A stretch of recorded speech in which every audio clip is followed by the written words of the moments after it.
toda kutenda nekuda kwenguva yatapiwa naShe yokudzidza shoko. Zvizhinji zvichazotevera, regedzai titange nokupinda mushoko. Mwari vachitibatsira tichiitirwa zvakanaka.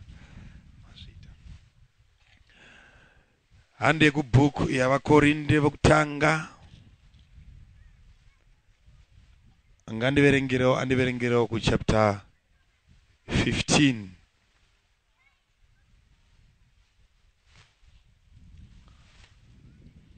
Verse 36. 15:36. 36 beds, chapter 15. 1 Corinthians chapter 15, verse 36.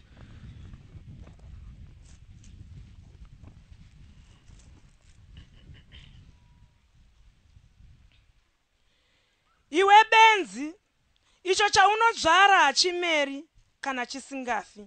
Azvita. Toda kutenda nokuda kwezwi raverengwa. Ndoda kuti ndidzidzise nhasi pamusoro pe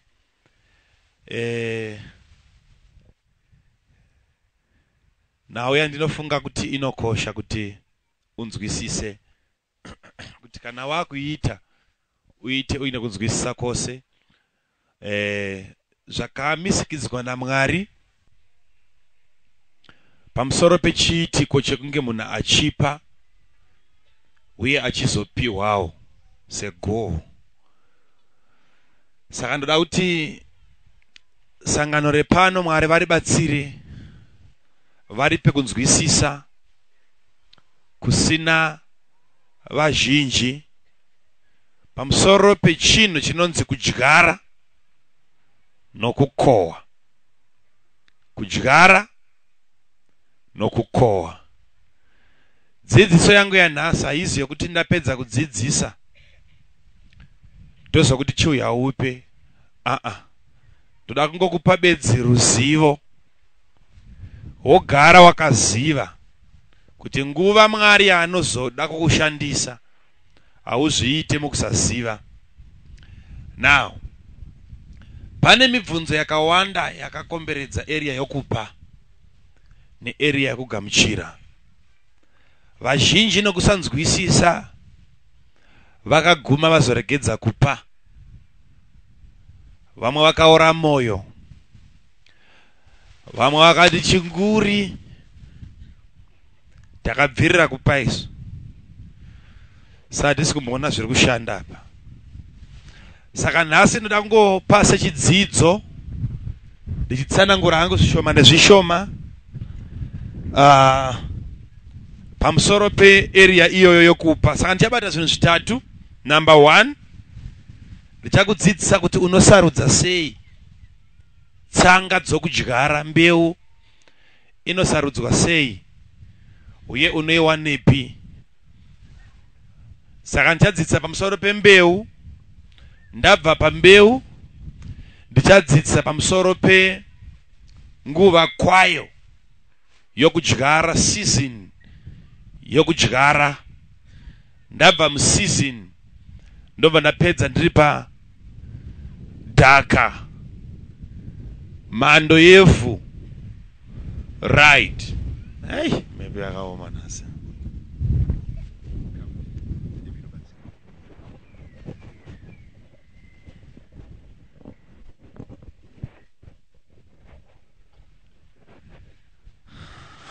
Now, vangani vangadewo kuti tidzidze pamusoro penhau yakaita seiyoyi?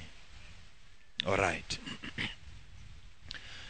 Nhau yechinhu chinonzi kudyara. Toda kuti unyatsonditeereresa chaizvo chaizvo. Handisi kuzoparidza ndagara ndakuudzai kuti ndoda kudzidzisa. Saka mukudzidzisa unoita uchitarisa klasi yako uchiona kuti zviri kubatika here. Right. Panhau yokupa ndoziva kuti tine vanhu vakati wandei vari panapa. Vane tumwe tunhu twavakapa twavachakatarisira nanhasi kuti kana Mwari ari wokudzosera ndine kakati kandakaendesawo kasati kadzoka. Right. nhau yokupa yokudyara ndoda kuti munzwisise chinhu ichi. Chapter yaverengwa pano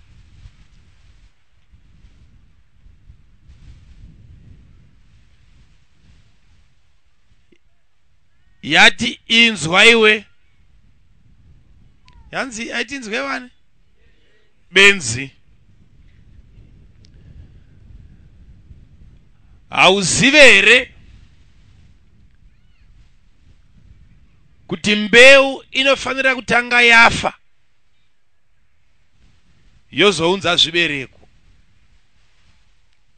Benzi ndo riri kufundiswa pano nomunyori kuti zvibate zvinhu izvi. Ukada kuve neharvest, regedza kurwira mbeu pakusaora, pakusafa. Kufa kwembeu kuri pakudii? Chokutanga ndechichi, tine vanhu vari kumikisa zvinhu zvitatu izvi: nhau yembeu, nhau yetime nenhau yedhaka. Right, vari kuzvikanyanisa pakuti vamwe venyu hamusati makugona kuziva kuti opa zvinhu zvandinazvo izvi mumba, muupenyu, mubhengi, zvirimo zvinonzi mbeu zvingani. Kutendeka chinhu chiri mumba mako kuti uzive kuti ichi imbeu, hausati wakuzviziva. Kutarisa foni yako yaunofamba nayo, mhando yefoni, waifanira kudzidza kuti ndo harvest ndo kunonzi kukohwa here uku, kana kuti mhando yechandiri kufamba nacho ichi ndo chokudyara ndigokohwa chiri nani. Zvirunzika?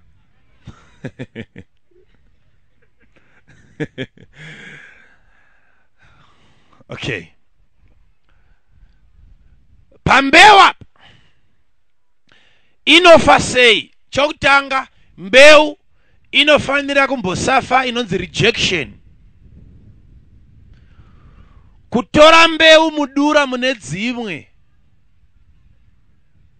yove namazuva inombonove yega yabviswa pakati pedzimwe, yonokandwa mugomba mayo yega.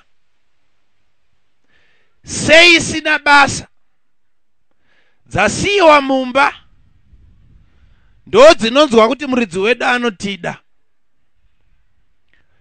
But kune dzasara mumba, hakuna yasara mumba ine future. Yaburitswa ikaita seyaraswa, dzimwe dzichisara dzakachengeteka ndokumva dzaisirwa chirinda matura. Hadzina ramangwana. Future yemhuri yakabatwa netsanga yasiyiwa kumunda, kwete yasara mumba. Zviri kubatika izvi?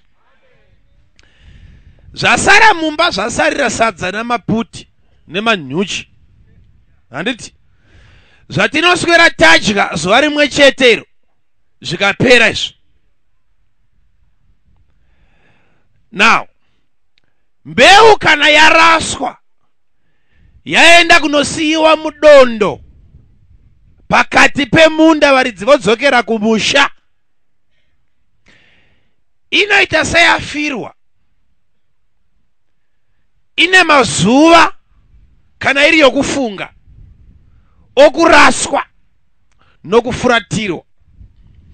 Zuva rorova, nekuti mvura hainaye kamusi wawadyara bedzi. Zuva romborova tsangai, ikozvishayira pazvo kuti kuraswa kudii. Painozonouya mvura, inotanga nokufutiswa. Zvinoitika mukati mayo zvotanga kuitika. Pane kakuora kanotanga kuitika mumutauro wedu, sekutaurwa kuri kuitika pachapter yaverengwa. that process yekuti mbeu yanaiwa inotanga kumbofutunuka. Ndokuri kunzi kufa kwembeu. Yoburitsa mudzi unotanga kuenda pasi first, kutevera kune mvura, musoro zotanga kutevera kune chiedza. Wozoona papera tumazuva panenge pakukreka, wazoona pakubuda kari kubudapo, mazuva maviri matatu waona pane kanhu kegreen, mashizha akudini, wazoona chasvika panapo. Chiri kubuda muvhu nechawakanokanda zvakasiyana. Wakanokanda tsanga chena, ndokunoikanda muvhu ndokufutsira. Chakaitika ndechakaitika. Chawakuzonoona mumunda chakasiyana zvachose nechawakanofutsira.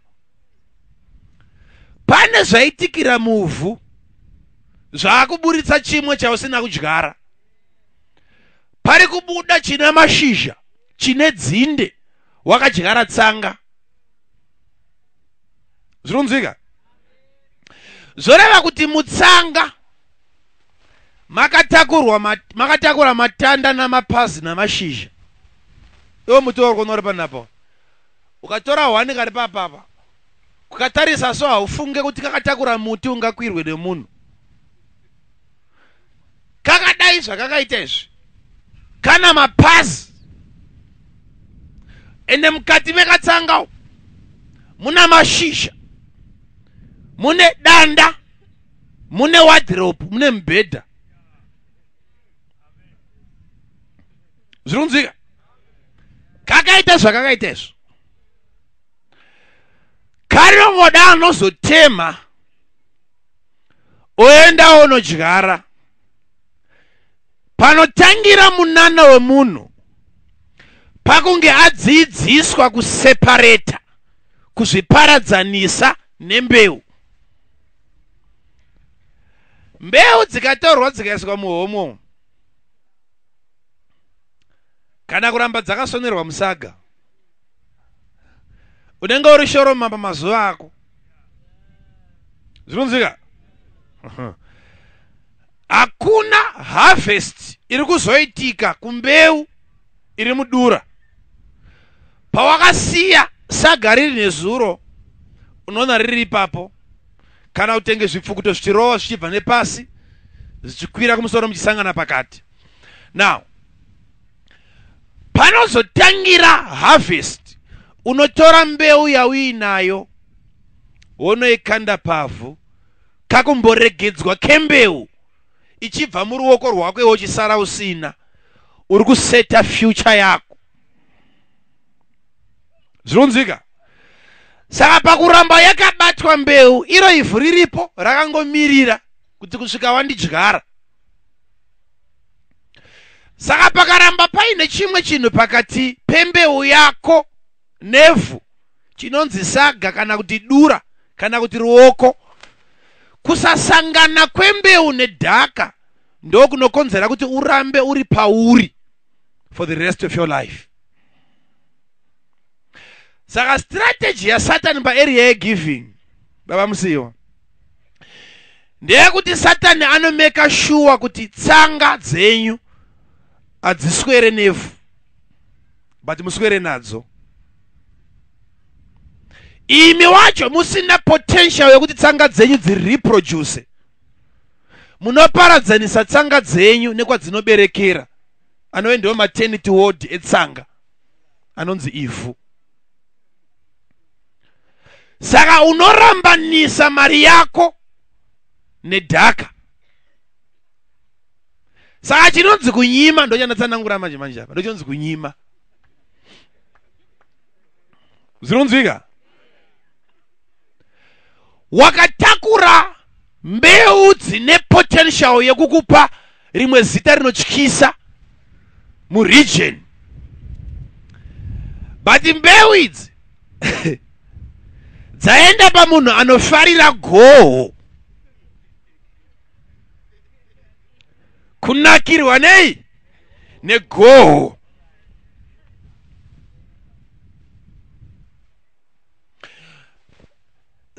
isu tinoita ndezvizvi. Kana ndikawana zvandinowana muupenyu, every time Mwari anokupa harvest, pane kadhoo kangovhurika, so Mwari yobva yangoti mbichana kwauri. Gona kuidentifya seed paharvest yega yega yaunowana. Zviri kunzwika izvi? Nekuti paunokohwa chibage chichiuya mudura kana inzungu dzichiuya mudura,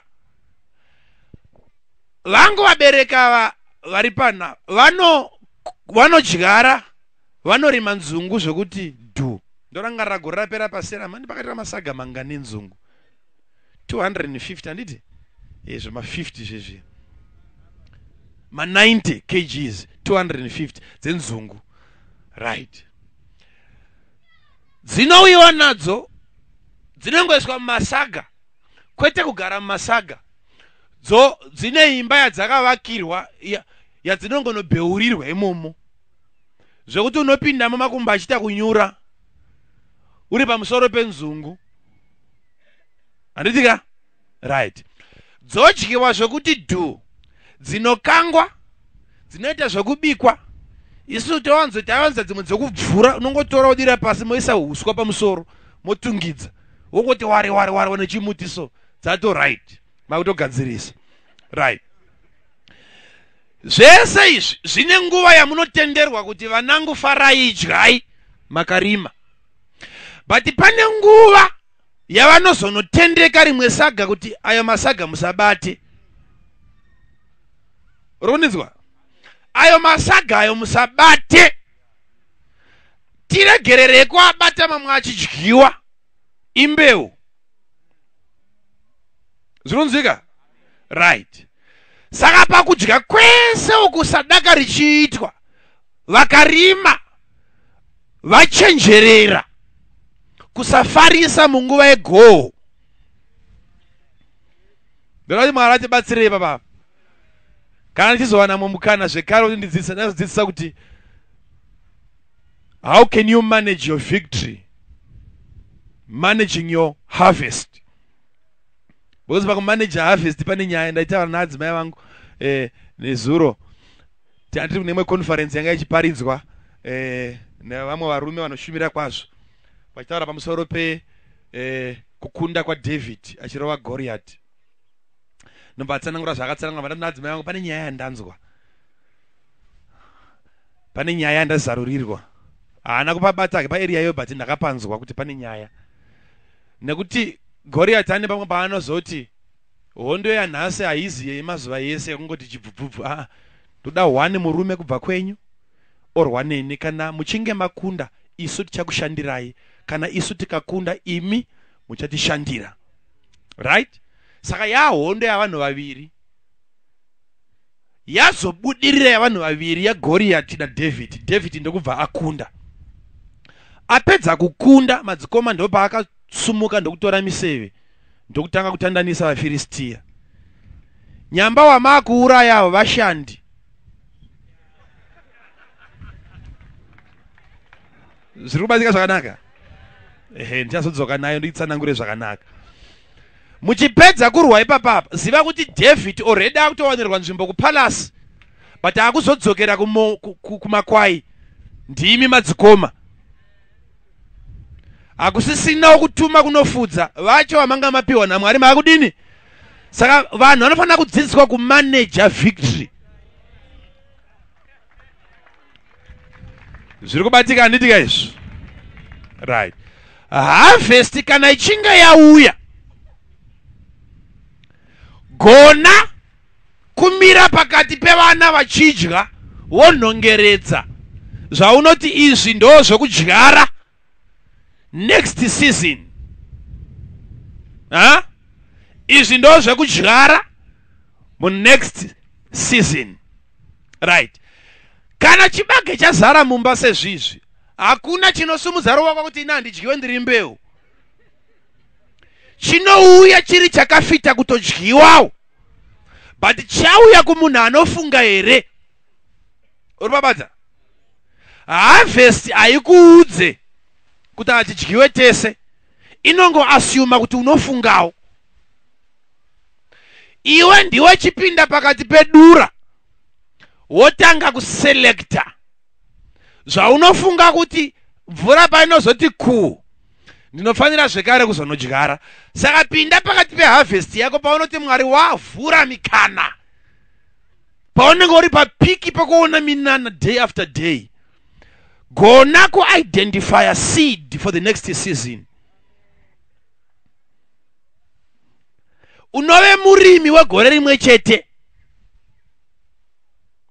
mbiri ikafamba gore rimwe chete, right?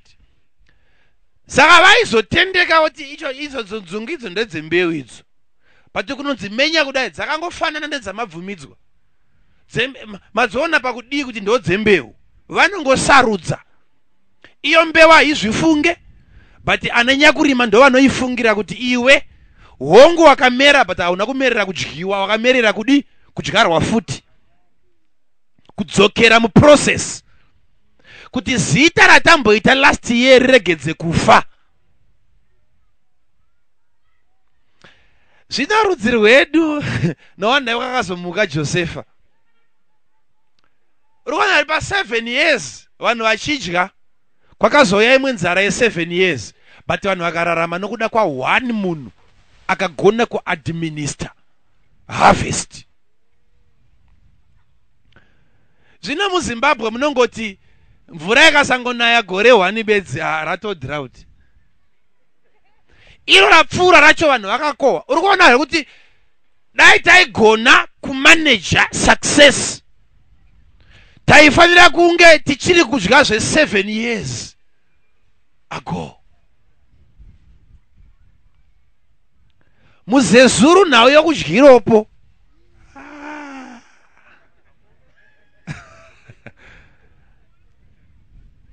Anobva anakirwa zvezve kudzwa kuti life ndaiseka mwanda kazoratidzwa nababa, vanhu vapedza kukohwa vapa growth point vatora 1 liter 2 liter rake rekoko 1 liter rake vachigezesana maoko nemudzimai wake.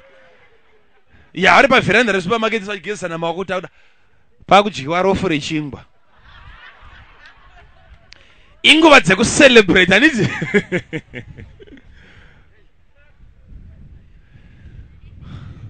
Ukamuronda munhu iyeyo haana mazuva akumaricho futi. Uri kuzoona izvo?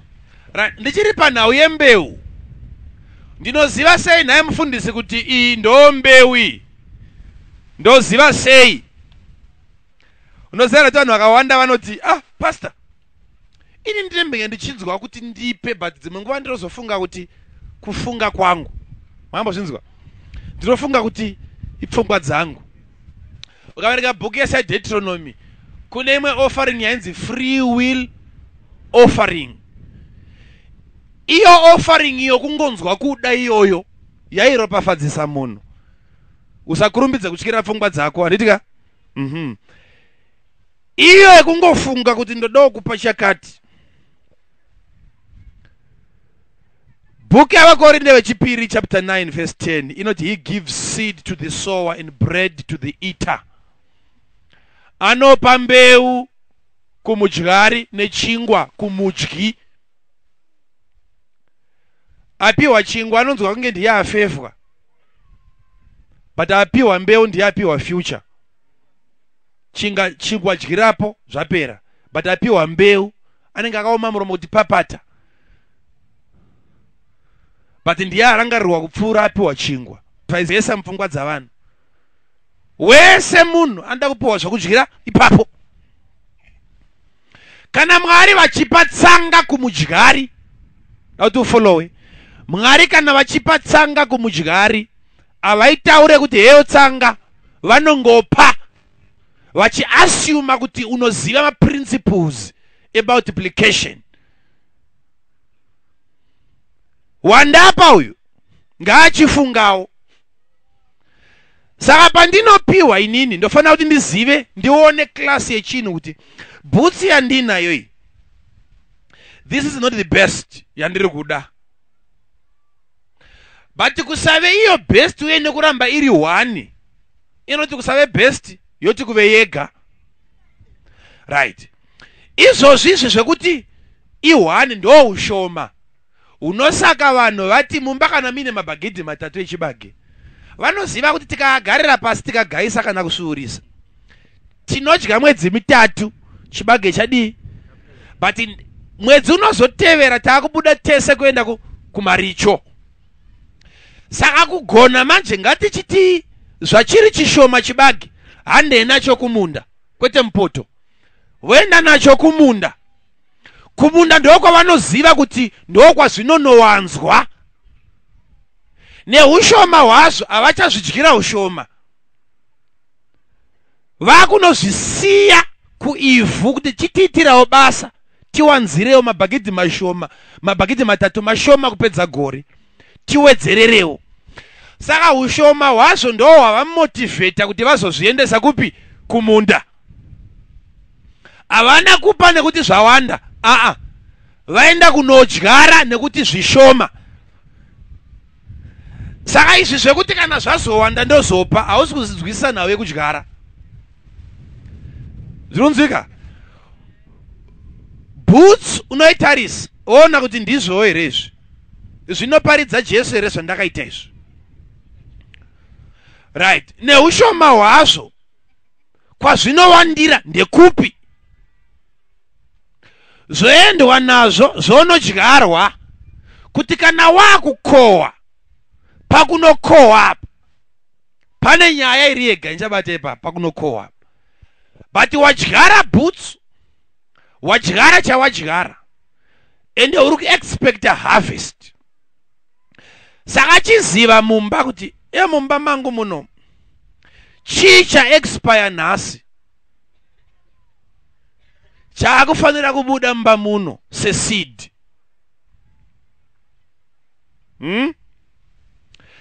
Chinonzi naDeuteronomy, you shall be above and above only.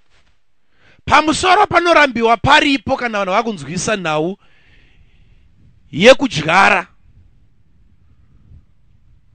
kuti vamaintaine goho. Gore rino rapfuura makohwa tazviona, but ko rinouya. Saka mumba makuda kuti muongororwe kamari kanopinda muhomwe, ziva kuti kese kaunenge wangochengeta ukanzwa kuti ndo yangu yokudya, ziva kuti ndo harvest iyoyo. But yawadyara it's a seed. Ramangwana rakavata mune yawadyara kwete riri muhomwe kana maakaundi. Zvirubatsika izvi? Ndati ramangwana rako, vamangwana pavachazokuona vachikubhiga kuti iwe vakura, ramangwana rako rakabatwa neyaunodyara kwete neyaunodya nhasi. Nekuti yawadya nhasi haina wamangwana achaiona futi. Tinoona isu kuti waidya. But kudyara wotora mbeu yako woenda wonoisida woti mbeu yangu iyi ndoda kuidyara kuti ndigozokohwa chiri chakati. Now unenge wakuenda palevel manje kuti ugone kupa mazita embeu, kuti mbeu yako yaunodyara nogona kuipa zita kuti mbeu iyi ndoda kuti ndiikohwe ichinzi chinhu chakati. Bhaibheri rinoti chinodyarwa nomunhu ndochanodini? Ndochanokohwa. Zvoreva kuti ndikadyara tauro iri zvinotinetsei kuti ndizokohwa iri imba, handitika? Ndofanira kuzokohwa ari matauro, ndochiva nemba yakazara matauro iri imba yevaridzi, handiti? Ndichiroja zvangu. Right. But kana ndakudawo imba ndodyarawo chi imba. Bhaibheri rinoti give and eat shall be given. Eat, the eat that you give ndochaunozopiwa iwewe. Alright. But ondoita sei kana ndichida kudyarira mota indisina kutanga naye kudyarira yacho? Andiripaona manje apa. Ndopa unochigona manje kutsvaga seed ine value, ikasave value yemota but ine value kwauri, wochiipa zita kuti mbeu yandaa kudyara iyi ndoda kuti imere iri motokari. Zvinonzwika izvo? Hazvitaurwe uine imwe yokudyara. Wonopa tauro zita remota kuti ndadyara tauro. Zvinonzwika here? Right. Panhau yakudyara apa, kutsvaga seed, muri kurohwa naSatani pametsi idzi. Zvinhu zvitatu izvi: the right seed, the right soil, and the right time. Uri kupesanisa every time yaunopa. Hausi kugona kulaina zvinhu zvitatu izvi, kuti mbeu kwayo, ivhu kwaro, nenguva kwayo. Uri kuti kana nguva kwayo yagadzirwa wakunzwa kuti atmosphere yekupa, unopa seed zisina basa. Pasina atmosphere yagadzirwa ndopa unopa zvinhu zvine basa. Waona kuti nguva wambogona kutaimira nguva, wabata nguva kwayo ende seed kwayo, wakuenda pavhu risina basa. Kusvika wagona kulainisa zvinhu zvitatu izvi. Zvinhu zvitatu izvi. Ukaona zvikati gedye, gedye, gedye, ziva kuti manje rupinda mugohwo. Mbeu. Right. Saka pakuselecta seed, tarisisa mbeu yawakuda kudyara. Mwari ndo paanotaura kubhuku yaMalaki yandakambokupai, chapter 1 verse 8, if not chapter 2. Inoti mbeu yako yaunondipai, imbotanga waipa gavhena wako wenyika, uone kuti anofara nayo here. Romunzwa Mwari wako?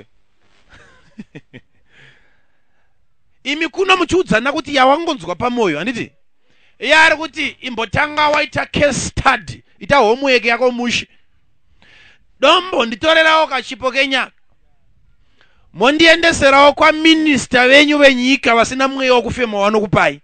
Now, umboona fariro yaanoita nacho usati wauya nacho kuno. Ndimwari uyu. Saka mbeu iongorore. Ende wofunga kuti saka pakanda kuzonzi ndiri kukohwa, ndingakohwe zvakanyanyodii. Wozika pane zvimwe kavarume zvekuti pari kudyarwa $100 ipana. Vanhu vaMwari mufungi, achiri kuwanikwa izvozvi $100 imo muno. Ende haitumirwe mwana, inoiwana yakabatwa naamai vacho. Seya pupa na $100.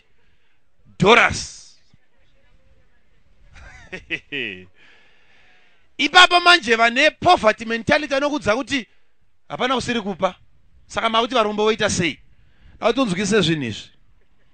Hatina problem pakunge waunza $100, tinozongoita problem newe patinozonzwa wakunamatira zvinhu zvinopfuura zvinhu zvauri kupa izvi. Ndo patinozoona kuti heya zvinhu zvinokosha unozviziva naye.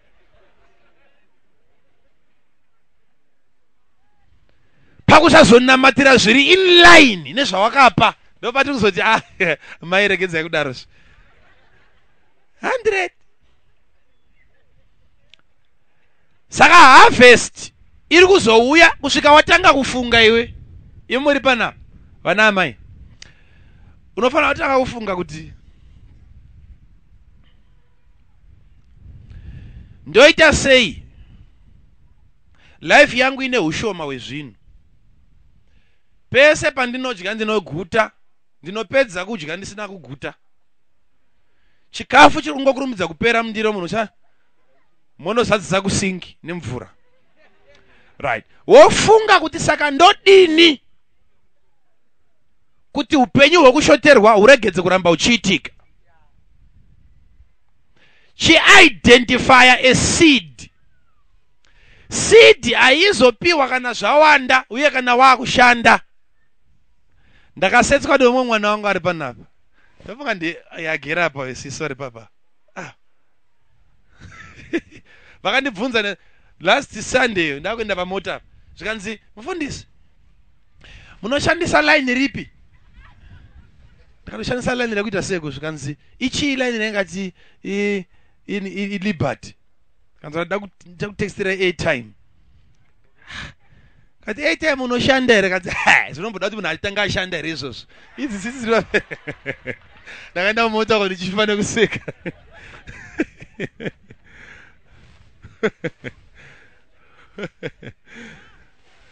Nditarise munhu wacho. Ndinda kutosekwa manje kunzi hazvinene kunge munhu achishanda izvo. Zvinongodawo kufunga bedzi.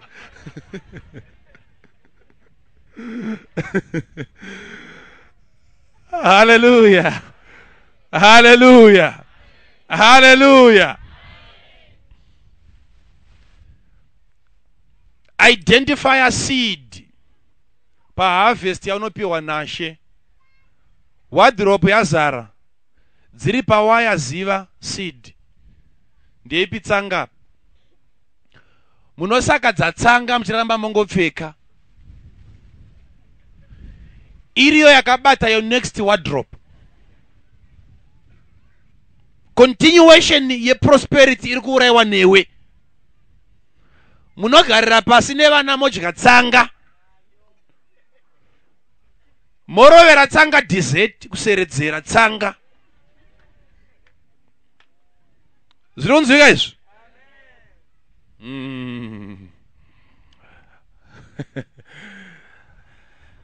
Vanhu ngavachinzwisisa zvinhu izvi. Solomon, 1 Kings chapter 3.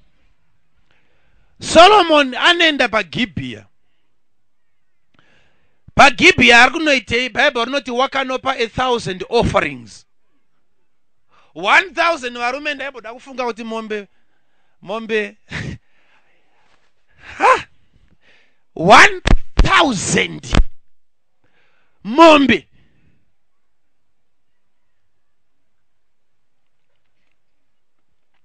Kweta imbofunga 100. Panonzi pafa mombe 100. Akuzi kumarket hadzisi kutengeswa. Dziri kungouraiwa. Zvinenge kuwesta kuvanhu vari kumusha. Ipa pane vazukuru vari kushaya mari dzechikoro. But anoti 1,000 mombe akananga kugomo reGibhea. Bible rinoti nekuti Gibhea ranga rakakwirira. Ndokubva auraya 1,000 offerings pagomo. You can imagine ropa riripo. Apachaiti. Ndokubva atungidza kuna Jehovha apedza ndopa anodzoka. Ndomva atega ndirare zvangu ndomva arara zvake munyasi megomo. Kote. Mari ndomva auya. Zvikanzi chimuka. Ukumbire. Ndikumbire chii? Zvikanzi kumbira chaunoda. Why? Nekuti mugirafu raMwari, ngenzanisa mukupadzokorodzera. Nekuti mugirafu raMwari sofa Mwari haana mumwe amboti amupa zvinosvika pane zvapiwa naSoromoni. Saka Mwari ari kunzwa achinetswa nevamwe vakapa tunhu. Vomunetsa namaprayer request, but here comes a certain man. 1,000 offerings and he goes to sleep. Kuti ha! Ndokurisiya denga kati mukamfana. Ndokumbirwa kukumbirwa. Iye ndokudzara tsara kutsvaga kuti kukumbira ndokumbira chii, ndokupa akazoti wisdom. Bible rinoti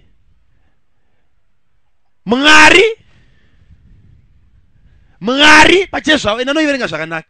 Mwari pachezvavo vakaita sevakashamiswa kukumbirwa wisdom.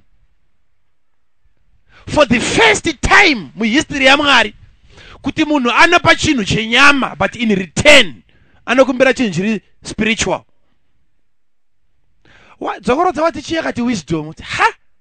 Kokutanga vese vanetwa vakandipa vakadoma dzimota nedzimba nezvii. Ndiwo kutanga kuti wapa chinhu chiri material. Unokumbira chinhu chomweya. Ndosa munoona zviri easy panapa munhu chaangopa chese kumudza kuti unode chii. Angadome zvimwe apa kana ndimi chaidzo 3 chayahana. Uruzoona? Ndo zvakavhundutsa Mwari kuna Solomoni kuti munhuyi vandinoziva kese kaapa andakakohwa kari panyama. Heya wisdom nemhaka yekuti waziva zvokukumbira ndichakupa nepfuma nerukudzo. Mwari ndo paanoti zvekare hakuna achaita sewe kudzinza rako rese. Right. Uchiramba uchiverenga pavhese 15 chapter 3 yoyo panonzi zvino Solomoni ndo paakapatika ndokuona kuti kurota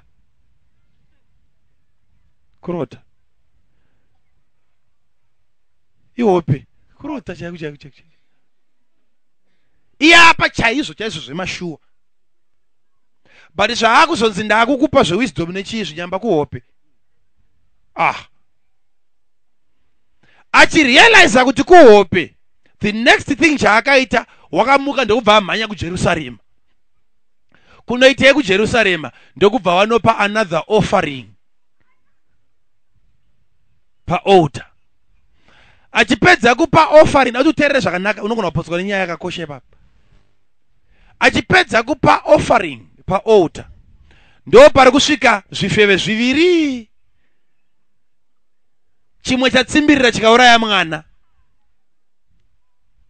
Right. Nyaya yakawanda pakudii yabva pakuti Solomoni warota achipiwa wisdom.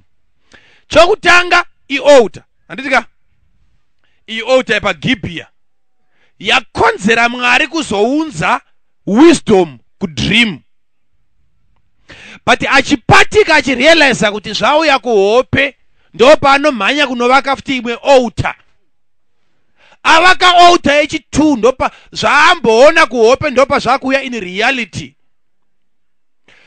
Paita altar yekutanga yakonzera hope, obva muhope onovaka altar yechipiri yakukonzera kuti zvaarota kuhope zvichiitika. Ndo panobva vasvika vakadzi vaviri kuti wisdom iyi itange kumanifesta. Saka pama-altars aya atarisa ari maviri, pane altar yekutanga yatrigger hope, poita altar yechipiri yakonzera hope kuti dzichiuya in reality.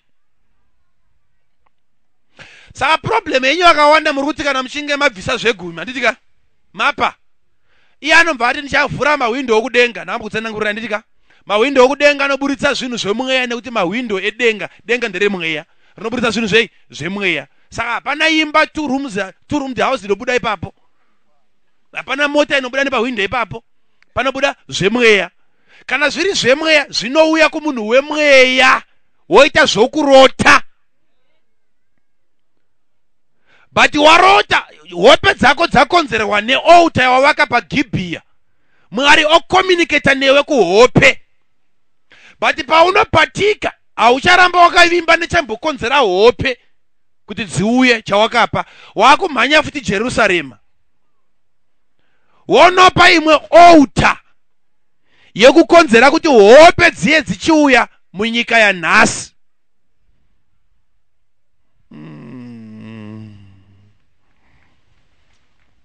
Zviri kubatika here izvi? Warati vakamborota vacho vangana vari pano, vakamborotawo.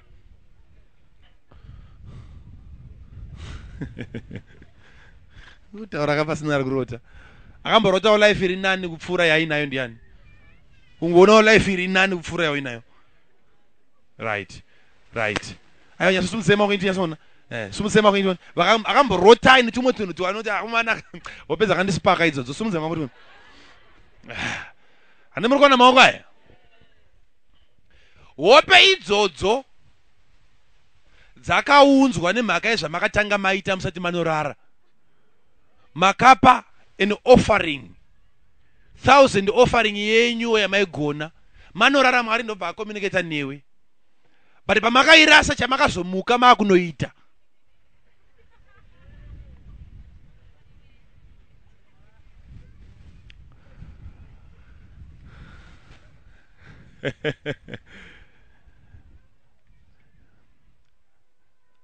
Zviri kubatika here?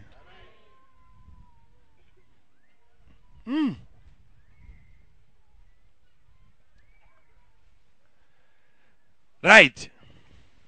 Saka kana wa-identify a seed Unoziva here kuti panhau yeseed vanhu vazhinji vari kutemtwa pakuti havasiti vakugona kuexamina ivhu. Zvava neumwe munhu unozoona auya kuna mufundisi Makandiwa. Kaimbokutsanangurirai. Unozoona kuna mufundisi Makandiwa. Right?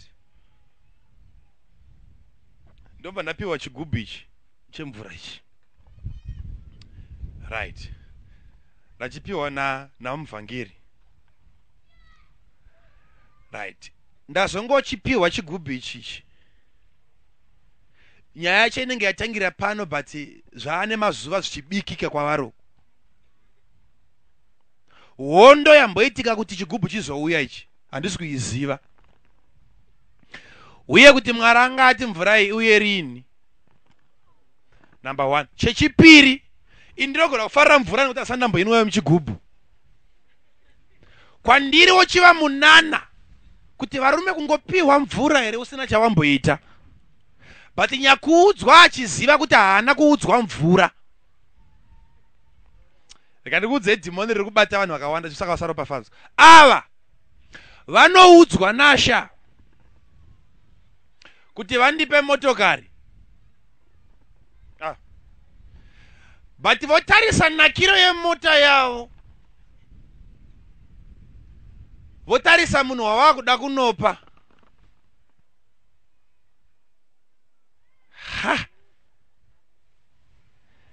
No, regedzai ndivatsvagire chimwe chavanogona kumaneja.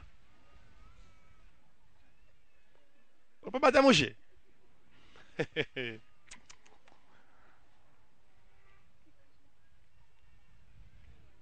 Izvozvo to a certain extent zvine kachokwadi mukati. Nekuti paora paraiti na Mwari agone kukaruka kupandege. Une mari sakupi? Inofamba nani?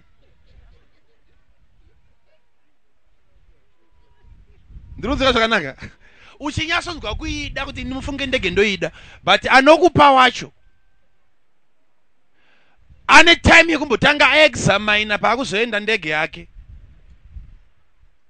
Pane kuti ndimpe rugare handina kumupa nhamo here munhu uyu. Saka vazoona kuti ndofunga ndingamuitira achi chigubhu chemvura ndienda mugonera. Zvari munhu wenyota mushumirika. Ndochipota ndichisupply zvigubhu. Ini kwandiri ndochiva munana, but handizvo zvaanga audzwa. Audzwa chinhu chikuru but charamba kupfekana neni.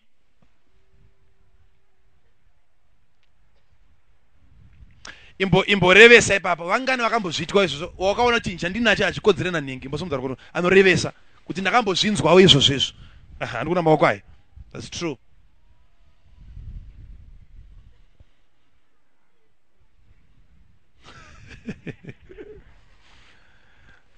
Unoziva kuti une munhu so anotori comfortable kuramba aine mari shoma than yazowanda. Mfundisi yakona kudada muchidaro. Ichokwadi ichocho. Ugere mushe ende tinoramba tiinewe mucheche as long as waramba uine mari yauinayo. Ngatiregedze kuenda kureka. Dai mai vaine mari yavainayo mubomo. Toti titorerewo kana 1 2 million. Votora 2 million tokotsvaka wanokupa panapa kuti 2 million. Yepanapa. Nezvamuchazoparidza zvese zvaana chaachanzwa. Kwaari akutongwarira nguva kuti zvino kwatinoenda isu kukadoka ndichiri panapa. Mari ndinofamba sei nayo. Uri kuzvibata. Saka watanga aratidza kuti mahari amusati maane room yokuti ave nepfuma inopfuura yainayo iyi. Ezvo wakadzikama wakarelaxa nekuti hauna chaunotyira kubirwa. Kumba izvozvikana ukapinda mbavha hauna chokuvhunduka. Nekuti zvese zvinokukoshera unazvo ipapo ndochitupa birth certificate nechichichichi.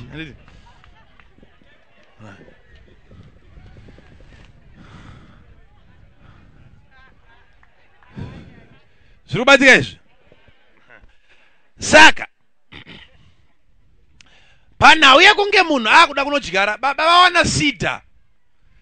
But chaakutevera ndechichi, sidhi yacho yavawana isidhi rudzii.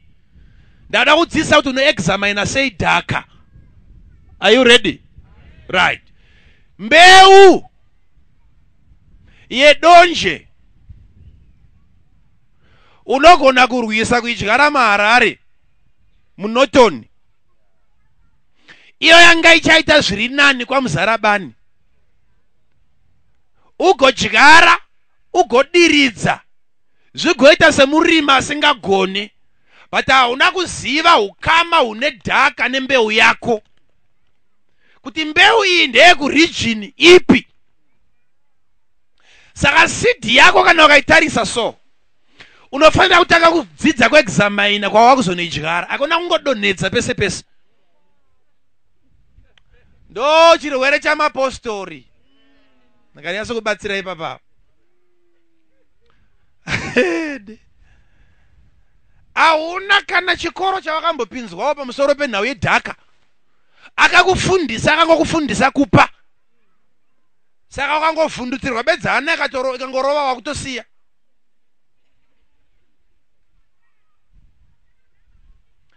Dzidza kuti tsanga yangu inomerera region yekupi.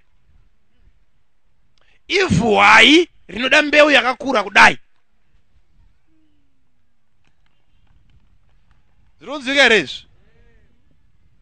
Ndiani pakati pedu panapa angasainire mustreet kid check ye 100 million? Ngatifunge icha chaizvo karume, ngatitoda ngomhanya panapa ngoti tingo spiritualize everything. Ani anosainira mustreet kid check ye 100 million. Nimfana ndakunzwira titenda norwa drink 100 million. Nungoine problem ndiwe. Unotsvaka chinotanga kumukoshera. Ungasva unopinda maedgas wotsvaga zvikabudura. Handitika? Right.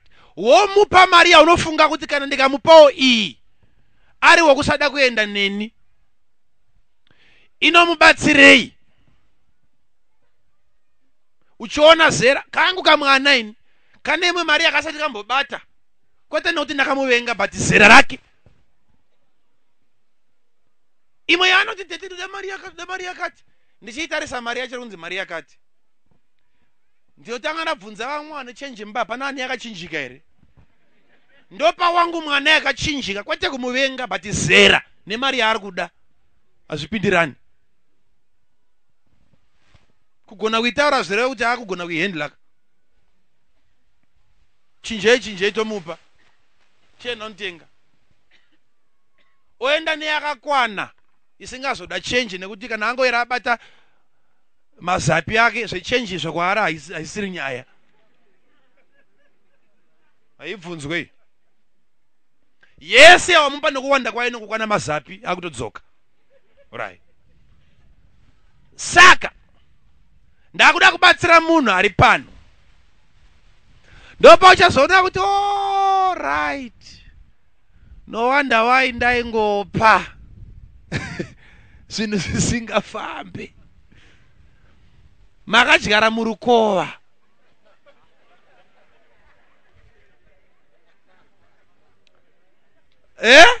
Murukova.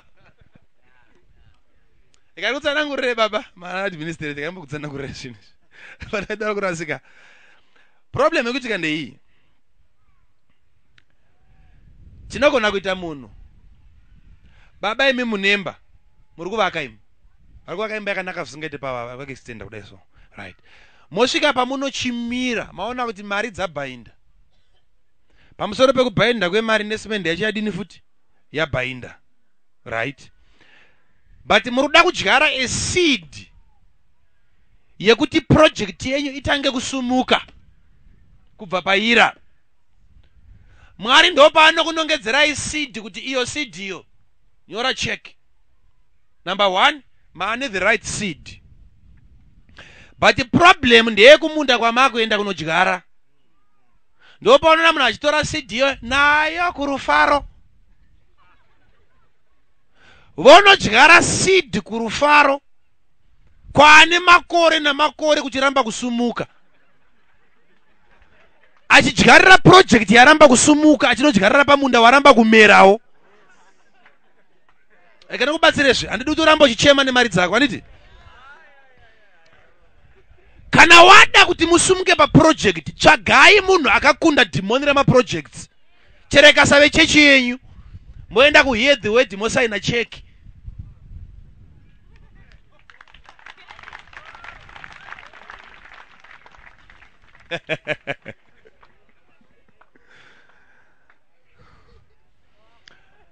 Hai, zvinonzwika zvakanaka izvi. Examine dhaka. Pavakunodyara apa pane nhamo inenge yako kumba.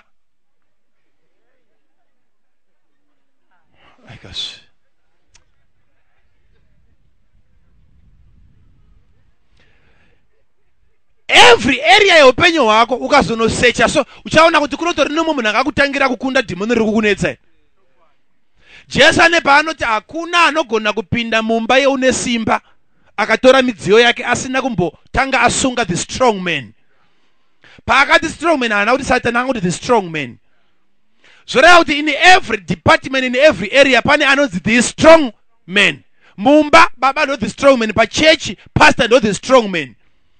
Saka Satani haagone kuuya ozosweta zvaanoda kuvana vesangano asina kutanga asunga pastor vacho. Saka hakuna dhimoni renhamo rinotanga kunosecha mudzimba dzevatende risina kupfuura nekwababa. Anotanga abinda the strong man, then oskata magoods.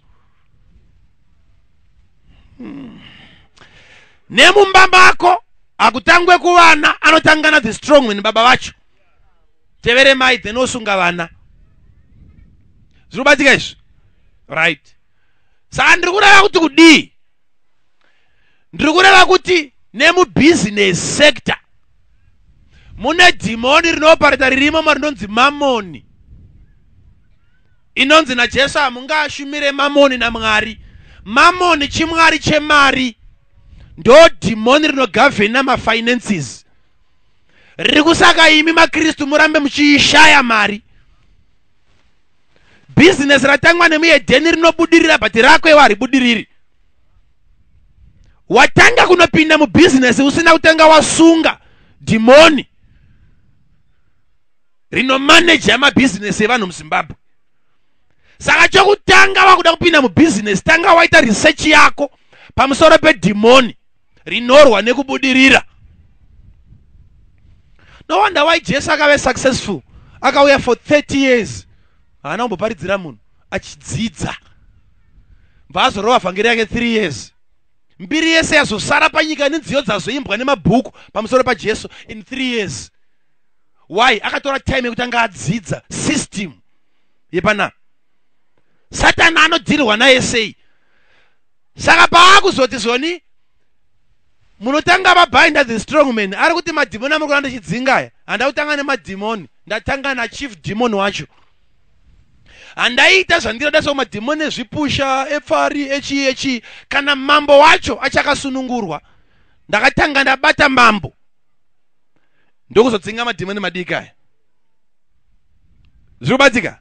Saka 30 years ndedzekufunda.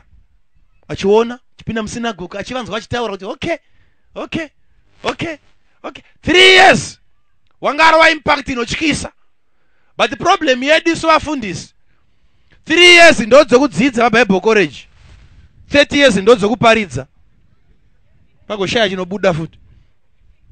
Uyu 30 ndodzekufunda achiona. Panga ako approach anga asina mablunders, aiziva kuti ndiko operate nedhimoni rakati riri panapa. Otanga asunga then oporesa unorwara. So kana wakuda kusunungurwa muarea iyoyo yaunoda kusunungurwa iyi, tanga watsvaga akakunda dhimoni iroro. Wonozvikonekta kumunhu iyeye. Woda kuziva kuti saka wakarikunda sei. Mwakazomotaura zvakanaka kuti vashoma venyu panapa vanopiwa mukana kunzi pinda muofisi maBill Gates. Woti kukupa 3 minutes. Taura zvaunoda uri imomo. Vazhinji venyu chamunongokurumbidza kupinda pachiri kukumbira chii? Very few anobvunza kuti wakaita sei mari yacho. Nditsanangurirewo. Munoda results amudi process.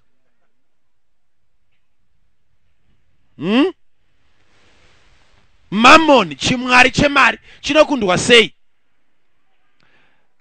Saka last time ndakawanirwa nyasha ndichinzwa Renard Bonga chiparidza pa Coca-Cola Dome. Takatora kamari kedu nadzimai vangu bataisa kuti maranzi kwedu mu envelope.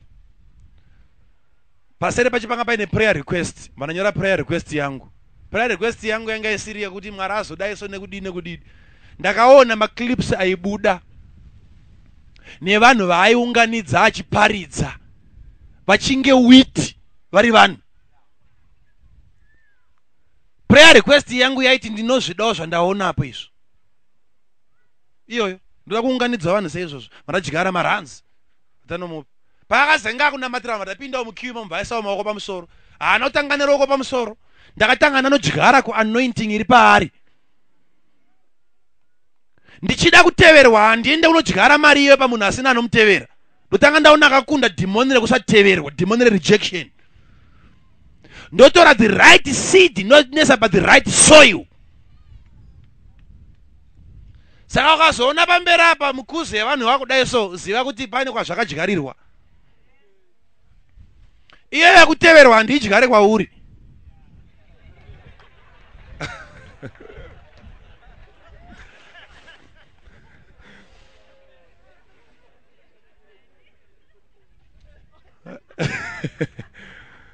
Zviri kunzwika here izvi? Saka ongorora munhu. Problem yatinoita ndeyekuti ivhu iri kai vazhinji takavharwa pakungoti unongoti chawangonzwa wakutomhanya wavo even kutoti wafundisa nyamba havazi vese vanosaka uropafadzwe. Vafundisi yacho aikazvi ufane pane vanombosara here. Vafundisi chaiyo handitaure nhau idzi nekuti tiri tega panapa. Aiwazve kana mukana ukauya parufaro chandinzwa ndichitaura nyaya dzesesi. Sambowesta time yako nekuzonomhangara kuti anga achiti zvakati. Vandokudza kuti musi uno anga ari kweda achitaura futi izvozvo. Havazi vese. Nekuti zita rakuti chifundisiri waira wangoenda kucollege watori winner. Zvapera izvo. College bedzi watonaro. Zvekuzodedzwa kwemunhu zvakuzikanwa naMwari wambofa wakazvibata. Unonodyara kumunhu ari muklasi yako kana ari pasi pako nokuda kwezita. Area dzamunonopa munorasika vatendi munorasika. Ezvinongotaura so kana kwazviri kumbopinda. Njingopedza so anodzokera futi unopamidza ikoko futi.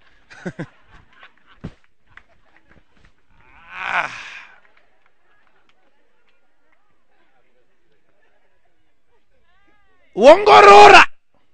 Pane ropafadzo yangu, pane chekuzondipawo herapa. Inonzi reciprocation. Ndapedza kuendesa zvangu, ane zvake here zvokuuyisa kuno.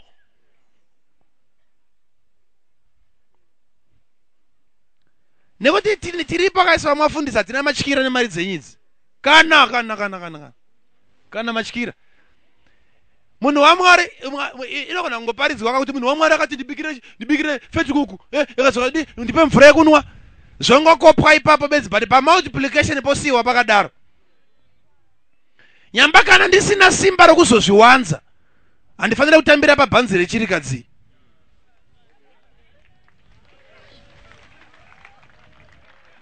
Kana uina Mwari asingazviwedzere regedza kudya zvishoma zvawapiwa.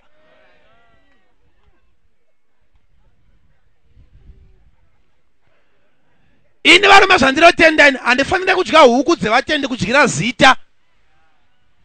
3 years kuenda kuBible college ndakanyangira huku yemunhu bedzi ndohwina izvozvo izvo.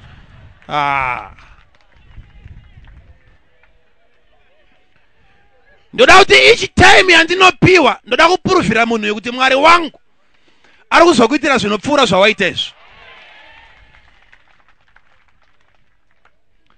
But heri dambudziko ozandombofanirwa nevamwe vanhu ka. Tinana vakawanda vashumira kwatinopa vapa kwatinoshumira vachipa zvinhu zvikuru zvisingaiti. Dzimwe vanoparidza so unyasonzwa kuti panapa hapachaiti. Ndo panoya kuti baba havhangeri yanga isingaiti.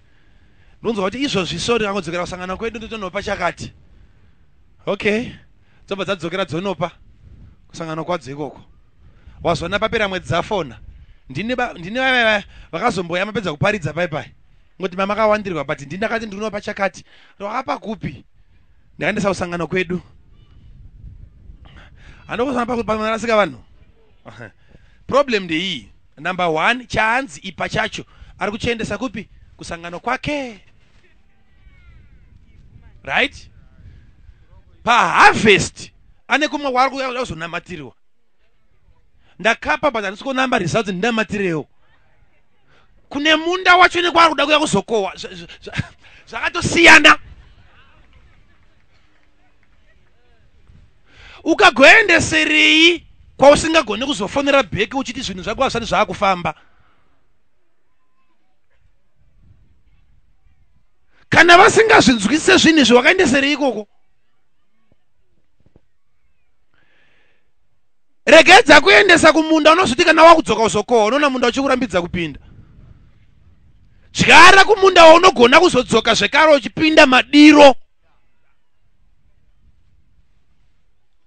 anzwa vhangeri tote ekwaanzwa nekungopa mazuva ese zvichiramba kufamba ikoko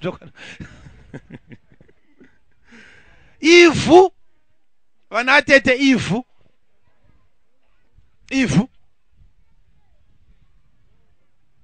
ngariongororwe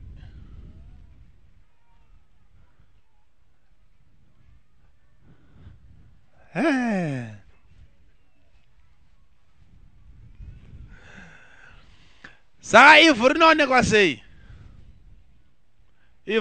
sei rinodzidzwa ndowanzotaura chiitiko ichi kuti baba vane nguva dzavaipa vanhu minda kumusha uko bhuku richiridzva vanhu vaiuya vakaita kuti vawane nguva dzekuzorora panga pasina kuri kuratidza vanhu minda bedzi iwe pako iwe vamwe vaida kudhuze nekurodhi kuitira mabhazi vamwe kudhuze nekumba right vamwe vaiti ndodawo kure iye ada padhuze nepambaba zvakanaka mazuva ekuti angabhati mombe dzichawanda muguta nembudzi aonera mangwana anongoona ipapo bedzi zvakanakira ipapo right vamwewo vainzi uyu munda wakoyo agoti zimunda rine mazimiti akadayo muti wese achikutendera unodonhere muti uyu saka toita sezvonzi ndipe apa omva anonzi pamwe pane muti 1 apa mumwe apo panapa nepangu panapa anobva aisa hoko dzake ipapo achifarira pasina miti shuwa kana akupisawo 1 day munda washama zvanakira pakugobora but iko kushomeka kwemiti uku ndo mhando yevhu riripo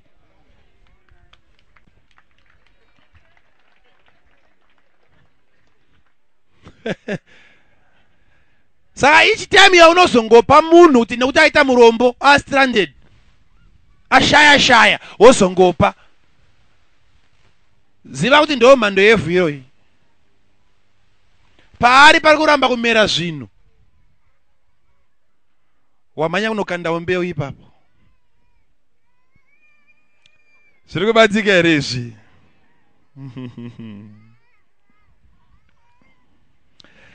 Deuteronomy chapter 12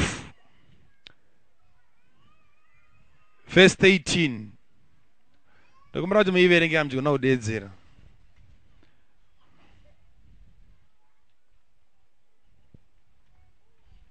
Deuteronomy chapter 12 verse 18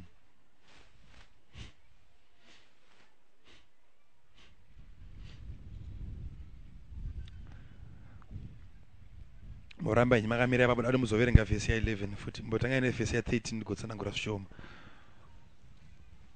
Deuteronomy 13 12 verse 18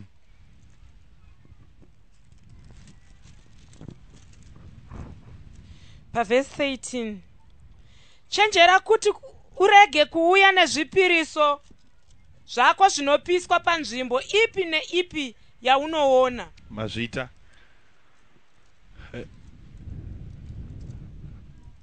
bhaibheri riri kuti uchenjere kuti usazongopa zvipiriso zvako panzvimbo ipi neipi chero yaunenge wangoona kungoona apa waisa chipiriso kungoona apa waisa chipiriso chiri kusaka udaro iwewo una muparidzi chapter 11 maybe verse 2 vhesi 1 inoti kanda chikafu chako pamusoro pemvura, mazuva mazhinji apera uchachiwana. Vhesi 2 yobva yati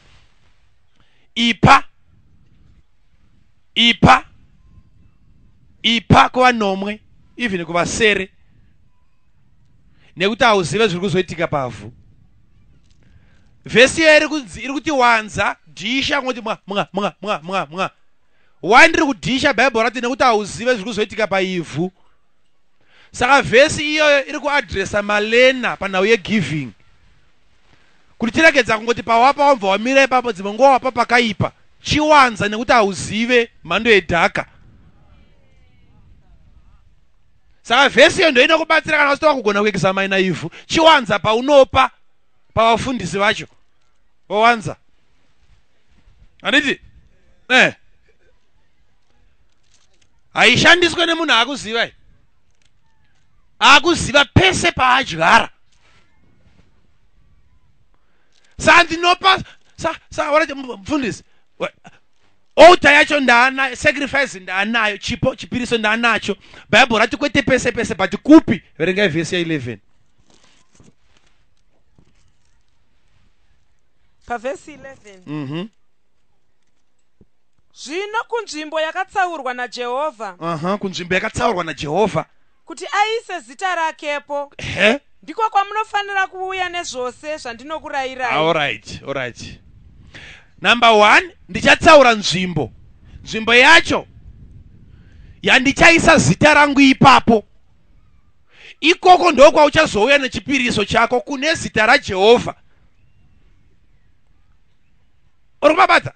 Ipa pane zita raJehovha panotogara patoonekwa kuti apa zita raJehovha riri ipapo.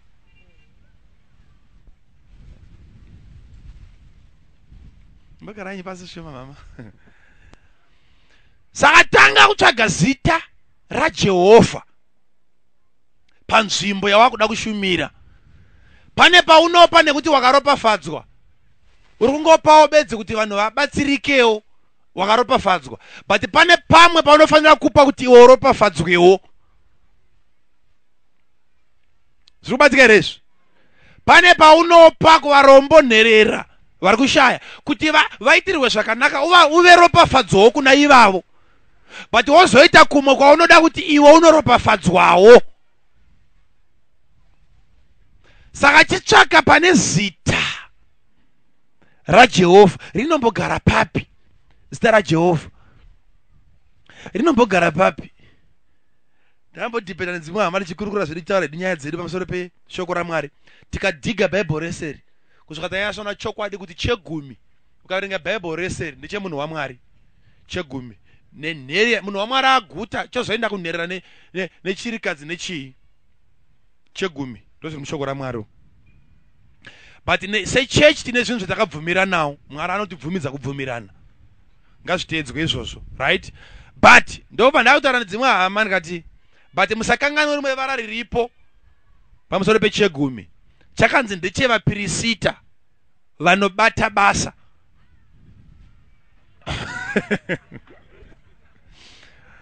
Mutembere kwete vese.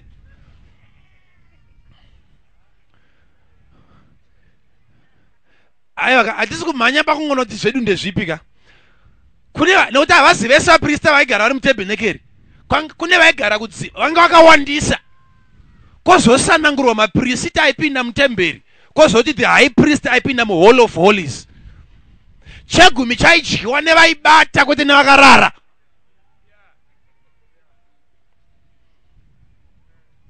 Indinotenda kuti vanhu vanoziva chaivo chaivo. Iye mufundisi chaivo panapa ndikasashandawo ndine kodzero yekunyimwa.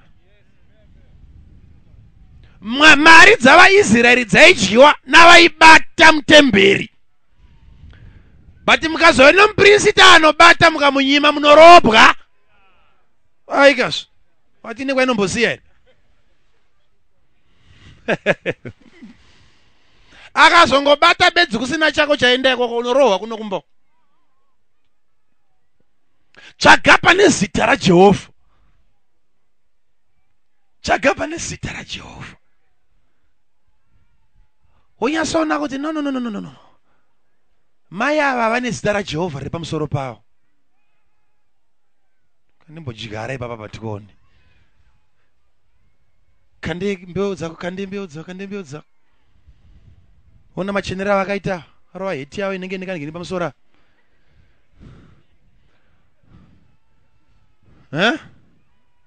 Wokanda tsanga dzako pano pawamboona pamerawo kaheti kakati nekashifoni nechichichichichi wodyarawo ipapa. Zvinonzwika here izvo? Kwete kuti wakunopa wapfumi bedzi. Varombo vanoda kupihwawo but ndionenge uchiropafadza.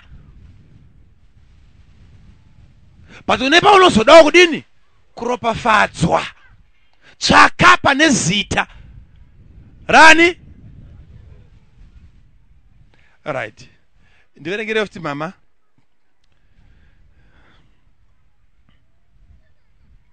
Deuteronomy chapter 11 verse 29. Deuteronomy 11 verse 29.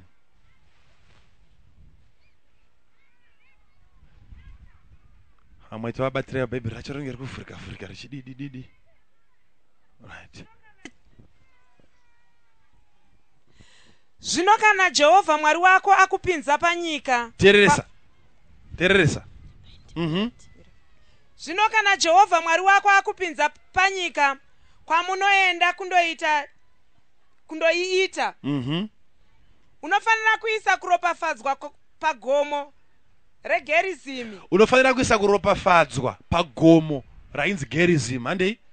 Nokutukwa pagomo reEbhari. Nekutukwa pagomo reEbhari. Chiregedzai. Makomo maviri, wani gomo rikunzi Gerizim, rimwe rinonzi Ebhau. Pakati apa pemakomo iwayaya pane 600 feet bedzi. Pane gomo rinonzi Ebhau. Ebhau zvinoreva kuti fruitfulness.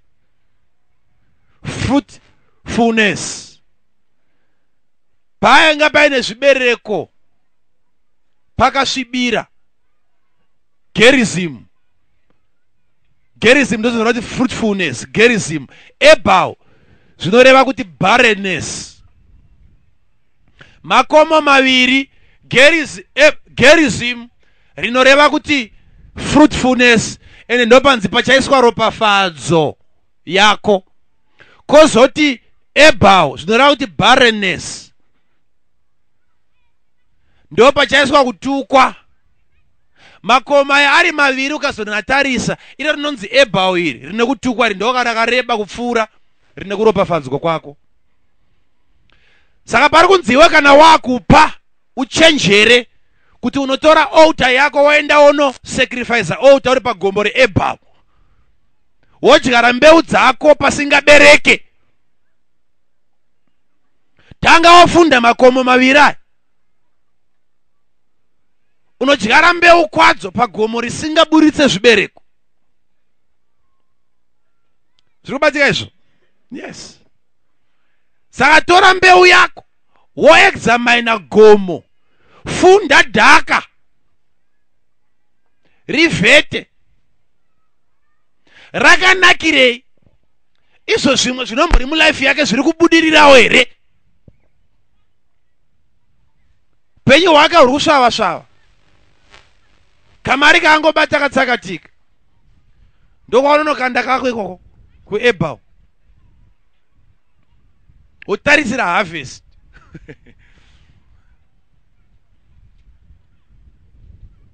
Ndinonzwika zvakanaka? Right. Vamwe venyu muri panapa makati 1 makadyara paGerizim, gomo kwaro neropafadzo. But the problem yako, you are selfish. Unotengesa hove, unoti pese pawadyara uda kubva wakohwa, wobva wadya, wobva wapedza, iwe uine vana. Kese kaangopa andakumbona reply yacho. Kese kaapa ndakuti kamba amba akakohwa iye.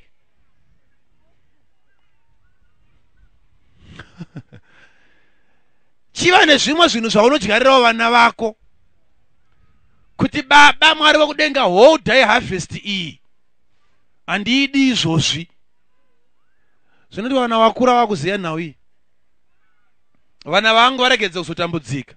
Indakambopa chichengeterai vana vangu vagodyawo. Ivo vana vacho vagozivawo kuti paharvest yatapiwa iyi tsanga ndedzipi dzokudyara.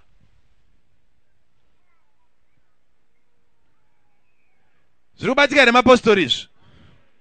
Zviri kubatika here mapostori izvo? Vari kuenduko. Ameni. Ehe, ndimi vamwe imimi. Zviri kutaurwa panapa tsve. Unodzokera ipapo futi. Mistakes ako every day. Funda. Varatarisa una Abrahamu. Amvanzi pakati penyu Abrahamu uyo ane mombe namakwai, mbudzi dzautaure, huku idzi aiwa ndoda. Twesa natwo bati mwaromva ati achakuropafadza ndichamuropafadzawo. Wobva wapiwa Abrahamu. Can you imagine? Ndiani pana pangasangane na ndingati anikuona wedu ane mari womuno. Nemuno mofuti wangu omwacho ngodada ofuti wasina ndini. Tombota na masiwa wanditika. Okay. Ndiani angasangana na masiwa muno akampawo mari.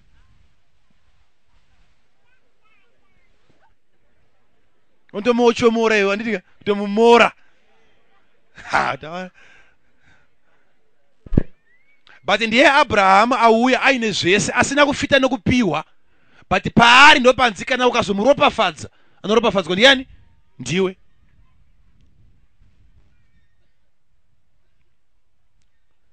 Vatendwe pana vamuzvibaterezve. Handisi kukudzidzisa kuomera, ndikukudzidzisa kuchenjera. Uchaona kuti kana ukazvibata zvakanaka, but ukazozvibata uri kurutivi rwaSatani, uchatanga unyima kubva nhasi. Ukazvibata uine kunzwisisa, kupa kwako kuchatowedzera kupfuura zvaunga uchiita. But wakupa munzvimbo kwadzo. Jara.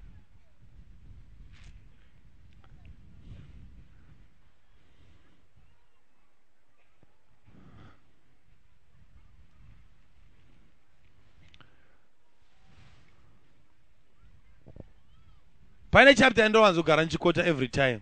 Mama ndiverengereyo. Akusvika yapinda mauri ndoti ndizoinyarara. Hebrews chapter 7 verse 7. Haya mapostori zvokuvhurisa mabhaibheri katutu izvi. Aha, mundonetsana ipapa. Anga achida kunge izvo zviso akasumuka. Ndichirova ndichienda. Wodzokera ndama mistakes futi iwayo. Ndakuda kuti ukure ubve paura. 7 verse 7 Hebrews.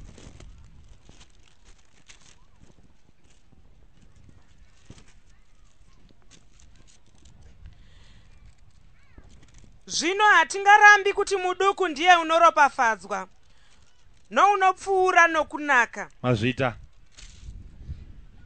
Rechirungu roti for the lesser is blessed by the greater. Ndokumbirawo vamwe vanhu 2 vari pana vangouya. Mupfupi nomurefu. Kuda mupfupi nemurefu.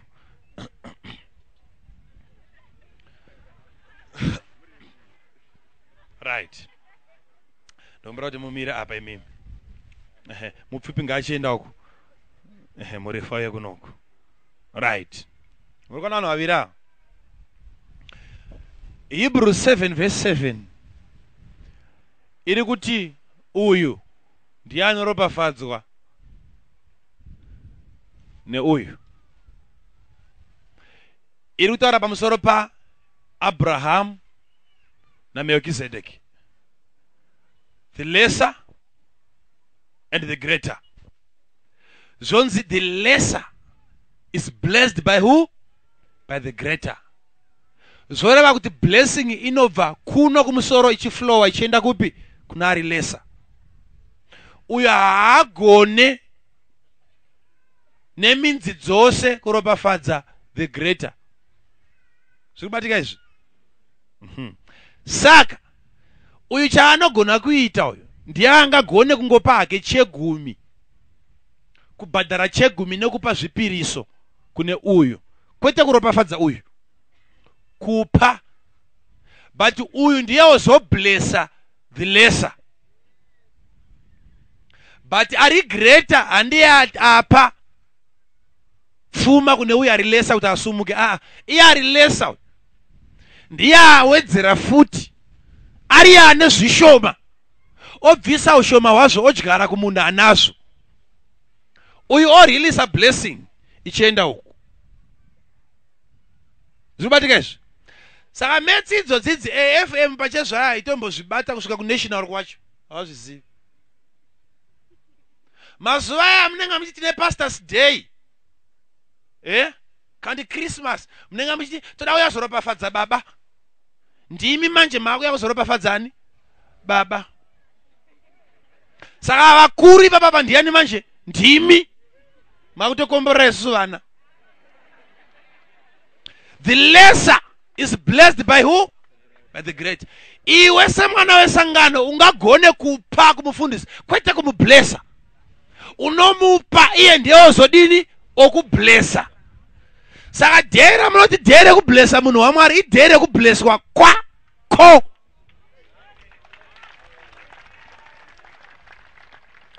Zvinonzwika zvakanaka. Zvinewo nokusaziva kuti ndo dei rako. Ndo paunona tumu kuya kumba kuzopiwa ngoni dzekufamba nadzo. Muri kuenda kupi? South. Isaturday mangwana ndo kune dera pastor. Kana kumbonzwa moyo wako una chaunombomudza kuti izuva rei. Nyama muri kufuratira zuva renyu, mwaka wese Mwari akamirira zuva iro riri. Saka pastor kana vakapiwa ndo vanozoblessa apa. Saka ava kana vakutaura manje vanoti ndakablesserwa mari yandakapa pastor. Handa kublessa pastor nemari. Ndakablesswa nokuda kwemari yandakapa kumunhu waMwari. But ava manje kana vakuda kupa vacho vari kunzi vari greater, chinobeterera zvakanaka, vari greater vacha kana vakuda kupawo vane time yavanoendawo kunopawo ari lesser. Handitika? Right? Vachiva blessing kwaari ndo vari kumublessa. But ivo kana vakudawo kuchiblesswa havachaenda kuna ari pasi pavo, vakuya kupi? Vakuya kuna ari pamusoro kupfuura ivo. Saka ava vane nzvimbo mbiri dzokuenda, kwekunoblessa nekwekuya kuzodini? Kuzoblesswa. Zvirubatika zvakanaka izvi. Saka each time kana akuda kublesswa ngaachitsvaga vanomukunda pablessing. But kana akuda kublessa anogona kuendawo kune waakakunda pablessing. Saka inini sapastor ndine time dzokublesswa. Ndinotoblesswawo nevamwe vari pamusoro pangu apa vachitombondipawo, vari kundiblessa. Handisi ndikuvablessa, vari kundiblessa ivo. Ini wacho ndine time yandinombopawo vanoshaya, but pandiri kupa vanoshaya apa ndiri kuvablessa inini. But kana ndakudawo kublesswa ndinoenda kune akandikundawo, kwete kunonamatirwa but kuno dyara ikoko. Iye ndiye ochidini? Ochindiblessa. Saka pese pauri so une vanhu vaviri vaunoblessa navanokublessa, vaunoblessa navanodini? Vaunoblessa navanodini? Navanokublessa. Saka paunoramba uchitambira kune vava vakungoblessa uchazodawo zvekare kublesswa iwe kuti ropafadzo irambe iregedzopera, urambe uchidzoka. Ivava vacho vari kuramba vachipiwa vari pasava ngavaregedza kuita jealous kana zvikazoenda kumunhu ari nani, nokuti vakaramba vachingopa imimi zvinopera manje imbomusiyai imbopota achienda kwaanombonobblesswawo kuti aramba achidzoka kune imi vari pasu. Vanopa nhingi chii chaasina kupa munhu akadaro. Ari kunotepa blessing yaanomukunda. Saka uyu ndiye ari greater uyu. Vatendi zvibate izvozvo. Hakuna mwana wesangano anozombofa akaropafadzwa kana pastor wesangano iroro akatukwa. Zvikubatika here? Ndautsanangurira imwe time kuti Shona achinyora tsamba anoti kumutumwa ari pachechi yepaSadhisi, mutumwa ari paPhiladelphia, mutumwa. Envelope yacho iyi ndio yakanyorwa zita rapastor. Ari kunzi mutumwa haizi ngirozi, ndi pastor. Pastor wepachechi yepaPhiladelphia vazonovhura mukati, so vakunoverenga tsamba dzomukati. Mune imwe yakanzi haupisi kana kutonhora. Ari kunzi haupisi kana kutonhora, haazi pastor, yaachechi. Saka tsamba iri mukati umu iyi ndo yechechi, but envelope ino yakaadreswa kuna pastor. Saka hakuna mwana wesangano anokomborerwa blessing haitange nekumba kwako. Kese kako kana kakuya kanoya kakanzi Makandiwa ndindozovhura, ndokupa kana usakupa.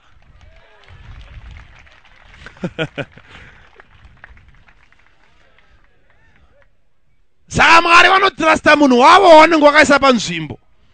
Kana vakusenda makomborero neutano, zvinaya zvine zita 1 amunyorwe mese paenvelope.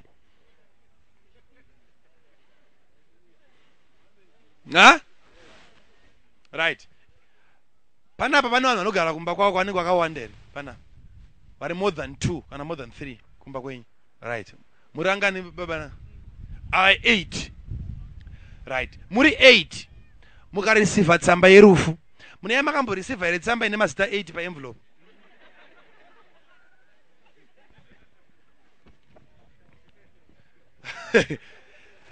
Pane paine zita romukuru wenyu. Ava ndovozodedza vana kuti kwaita rufu kumusha. Onzwa mhere pamba manyorerwa mese kwete. Tsamba iri mukati ndeyenyu mese, but envelope.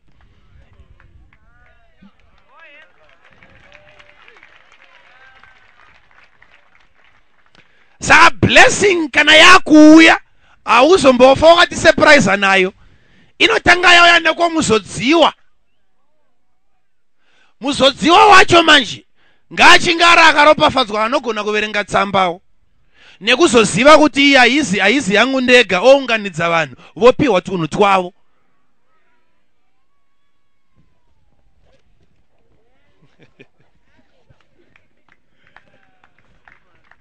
Hallelujah. Hallelujah. Hallelujah. Hallelujah. Hallelujah. Ropafadza, unoziva zvinhu zvinoitika. Ngedza tauri ndo mwakazomutaura ndobhadharirwa kutaura nditika. Ndokubhadharirwa kutaura. Mauya wakubasa kwangu kunoko. Right. Ava kana vakupiwa. Pane mamwe paanopiwa paanonzwa kuti hey, anozvisa kupi zvese izvi. Anonzwa vatenda uchizvaura. Vatendi. Vafundisa mazano vakuda luxury. Home theater anoidiwa home theater. Satellite dish kuenda pamufundisi roenda nyaya kunzi reinaro. Baba venyu vaonawo kuti kune vanovakunda. Vatsvage zvimwe zvokukupai zviri nani.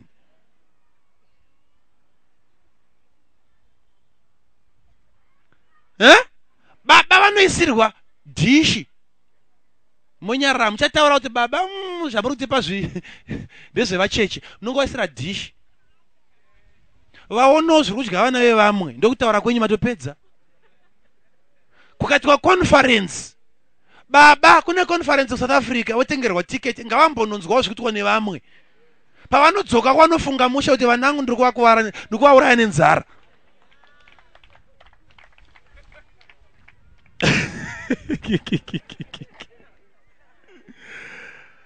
Uyo awakura ndo vanokublessa ya. Kuzvida kana usazvida ndo kwa Jesu kwawakauya. Ndo maitiro ake. Ndo mistake yakaita. Wakauya kunyika ina mambo wayo nemutemo yake. Ndo zvakadai zvikuti zviitike. Uyu. But pane vanozolimita kuti no zvawanda. Zvakawanda. Naenzwa wangu mwakakomborera. Uito mudhushe wepa hear the word. That was 2002. Hapo wamota ngani? Dzakaenda kuma 30 something. 30 something mota. Paitanga buda ma email bye. 30, zingabena 32. Utone witness yanga iripo. kuita queue 30 something one day rekunzi Christmas ya Tom Dushel mara itaurwe yakapinda mubhiriyoni chakuti by then 2002 2 billion ibababa haazi yari kukomborerwa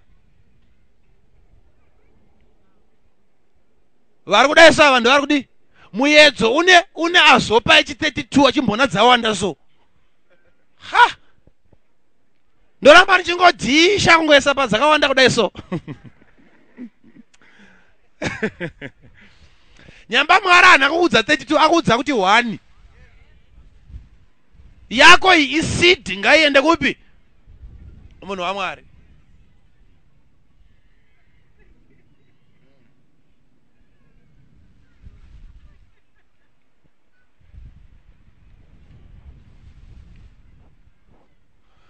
Hallelujah. Hallelujah. Hallelujah. Hallelujah. Imi muri panapa kana kutsanangurira vamwe venyu muri panapa hamuna kutendeutswa nekuti Makandiwa anga aparidza. Imimi vamwe venyu vazhinji venyu muri panapa mune mumwe akakuparidzirai asiri Makandiwa mukazivawo Mwari. Munhu iyeye akazonzi rimwe zuva kana kunzi kune Christmas yake svikawo ikoko pastor ivava ngavatendwewo haazi pastor wako wesangano but ndiye akakuzivisa Mwari. Zvinonzwika zvakanaka. Chingura akakuzvara uri mwana wake pamweya wakazvarwa naye but zuva rababa ivava unomborifungawo here kuti kunei nemhaka yakuti wakazodamburwa wakapiwa Makandiwa but wakazvarwa kare Makandiwa akauya wazvarwa. Zvirubatika. Tina our own evangelist vari papia hakuzi kure papia vese vakatendeutswa nacho weshe vakanzi unganai iwe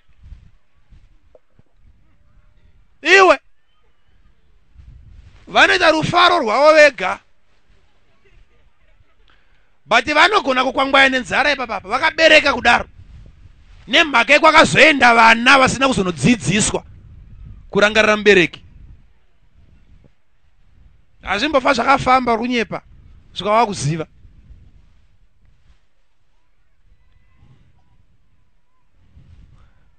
Hallelujah. Hallelujah. Hallelujah.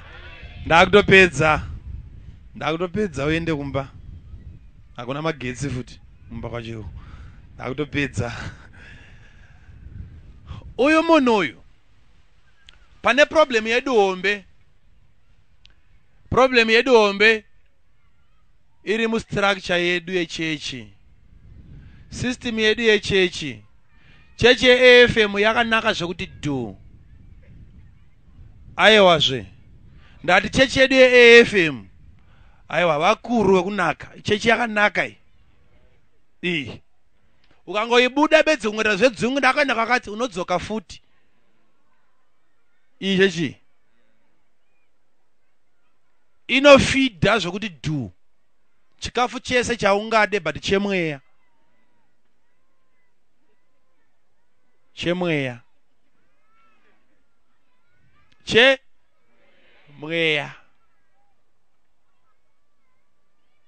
But ine zvimwe zvinhu zvairi kupodza zvinotoda kuti Mwari atibatsire. Zvinopodzwa nemi wacho ndimi chechi yacho. Kana utsanangurire zvinhu ndichigara pasi. Uyu ndakambobvunza mwana mubvunzo wakaomerwa. Ndakati naimi ndiudzei kuti anopiwa kune mumwe ndiani, mwana kana baba? Kana mbobvunza panapa mubvunzo uyu. Ndaubvunza kumarondera last week. Muchechi mukarema. Anopiwa kune mumwe ndiani, mwana kuna baba kana baba kumwana? Ha? Mwana ndiye anopiwa kunani? Alright, toti ava ndo mwana. Ritika? Ava ndo baba. Right. Anopiwa kune mumwe mwana ndiye anopiwa kunani? Noti Bhaibheri rinoti vana zvipo zvinobva kunani? Saka anorepwa apa kuiswa mupasuru ndiani? Baba ndovo zonobhedhenura wanemu nemwana. Saka panotangira kurasika zvinhu, panotangira kupoya zvinhu nemuchechi medu meso, zviri kusaka blessing yako isasumuke. Haasisiri mwana ari kupiwa kuna baba, aiwa ndi baba vakupiwa kumwana. Ndosaka imimi kana makuda mufundisi munoita baba wokunyorera tsamba kuprovince, mochiita baba wokupiwa mapo kare. Saka akuenda kune mumwe nokurongedza twake mwana ndi baba kuenda kumwana. Akana patsana ngureni mudagara pasi papa. Saka mwana ndiye apiwa chipo cha baba uyu. Zvinonzwika here? Already baba mataka kukanyanyisa zvinhu zvese kubva ipapa. Saka chipo kune mumwe va baba kunani? Kumwana. Zvino kana zvadaro ndo papinda gonye riri kusaka vanhu vasakomborerwe. Ndokusaka chero pfuma yacho kuti vanhu vachinyasopa kumunhu ari kuzviti baba iye akauya vapo, hazvishande. Ayoko. Alright. Iwe chinzwira pakuti imbaba ndimi muri kufara kuti muri kuzvita baba. Nyamba ndimanzi ibva kwako kuno. Right? Azvigona kuti mumba mangu inini rijo karijo ako ndokoti ndi daddy muna munhu munonzi musitting yakuno. Umuntu mubedroom ema mutarara muri tuna mama. Toda kuziya kuti akabvepi mwana uyu. Akuzondiratidza imba. Zonzika? Same noti ndikasvika pasangano babaka munofanira kugara pasi nemufundisi mumuvhurira mabhuku. Moti baba ndo mabhuku edu ndo mariri maaccount nechii. Ndo kuratidzwa marooms. Saka already rutoudzwa kunzi takafanenge tapo. Imo musati madi zvenyu? Alright? Saka apa pawakuzonzi baba apa munozongotudza ati tinodzirwa muripo. Nyamba apa unozonzwira pamazwi enyimi vana vesangano kuti handifunge kuti ndiri baba. Why? Apega pakungoti ndo baba vedu vatakapiwa pamazuva edu, ndi baba vamazuva. Panguva yedu ndi baba venguva. Zikubatika here? Maiwe zangu iwe. Ndi baba venguva. Zvikangokanyika bedzi tsamba yakanyorwa kuprovince pakudiwa vamwe baba futi avanga vachibva. Baba vandinoziva chero rikave benzi vanongove baba. Chero vakatofa unoti baba vakataura neni vachiti. But the problem yavafundisi veAFM vashayiwa vana.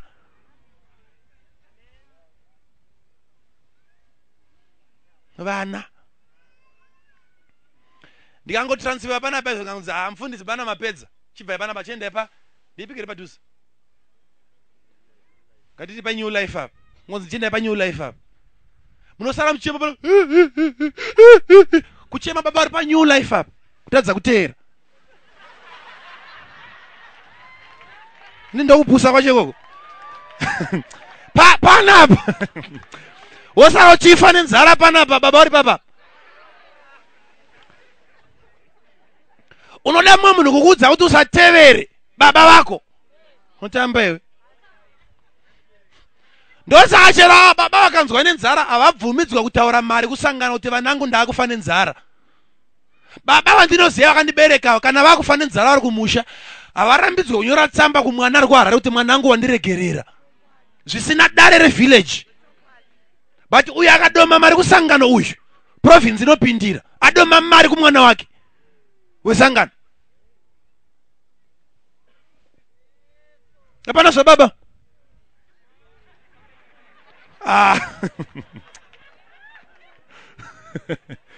Awa ndo baba manja. Nekuti mwana akafa panoiswa mumwe. Achifa kuchiwe mwana. So if you are not careful, why ndiri kutsanangura so? Mwari akandifundisa pamusoro pedhimoni rinonzi mammon. Rino operate riri mu each church. Church yega yega ndokutsanangurira kubva kuRoman Catholic John Masowe. Ndokutsanangurira dhimoni riri muchechi yega yega. Rinobata pfuma imomo. Hakuna one church right now isina dhimoni iroro. Vanopfuma vari mudenomination iyoyo ndevanenge vagara pasi vakaridzidza.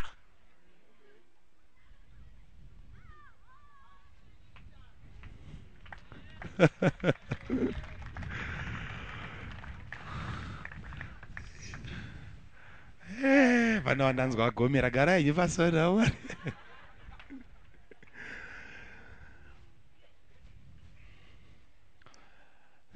Saka please chinonzwisisa vatendi panawe kudyara nauti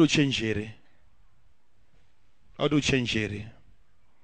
Handisi kuda kuti ndive nemutendi pano anoramba achingoregreta each time yaanodyara. Zvavabvunza, nai baba nditsanangurirewo pakati. Uyaiwo kumba uko musingade kunamatirwa, uyaiwo kumibvunzo veduwe. Bhaibheri hamurizive. But pese pawandiwanira ruoko pamusoro, knowledge uchaiwana rini? Uya tigare pasi tidziye mushana tichizeya bhuku. Ndo paunokurira. Ukangonzwa angoti bedzi muri kumbere ndakuuya. Munamato.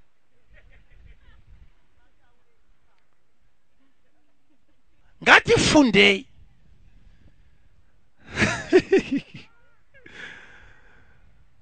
Irunzwire.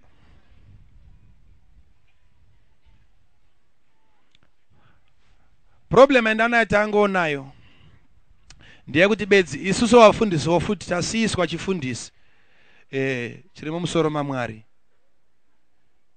Ndinoti kune mufundisi kuti kana akapinda muguta so anoshanya dzimba dzavatendidzi kusvika vanhu vakuti uyero munenge muinaye munoswera naye achikuona mugere sei ende agotoyasove successful nokuda kwetsika iyoyo. Kune mumwe manje so ane nyaya yaitongwa kuprovince azotransferwa abva kwaanga achishanya door to door ndokuenda kumadheodheo. Foropocho asvika pamba wanei vakapfeka tumaminiti kwavari kuona mamovhi mapopcorn ari kudyiwa kumhanya kutora majira pamasofa kuzama kuvhara. Vakapopota kuti pastor todawo inonzi privacy.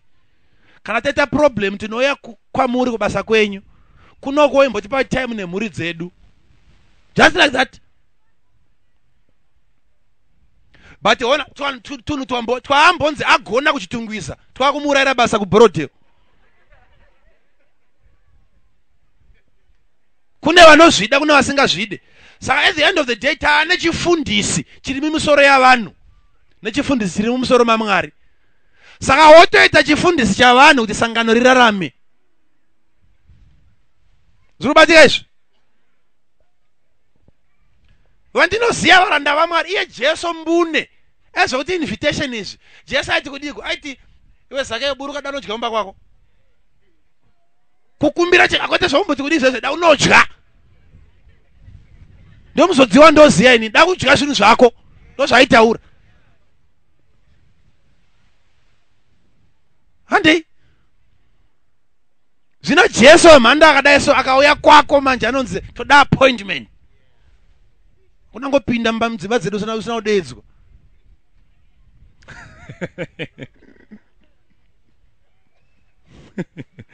Nyamba maya uzokomborerwa atete. Maya uzoropafadzwa. Dakunyengetererako zvino. Kuti Mwari achikubatsira. Kuti next time kana wakupa ziva atmosphere. Season. Unodyara chibage vamwe vachikohwa. Chiri chibage ende riri ivhu rakanaka. But the wrong time. Time yekudyara here inei. Time yekudyara here inei. Haizi. Mwari akandipa time ndichadzidzisa next time pamusoro pekuti uno harvesta sei. Nekuti yarebesa panhau yeseed nevhu. Chatsanangura zvakasimba pamusoro peatmosphere. Mhepo yaunonzwa kuti yakakorera kudyarirwa iyi. Woisiya ichienda. Wozoti papaye. Ndakambonzwa mufundisi kana papa DVD pawazozvinzwa. Pazvakataurwa yanga iri live uripo ukasaresponda. DVD rinoramba richingoparidza giving nenguva yakukohwa.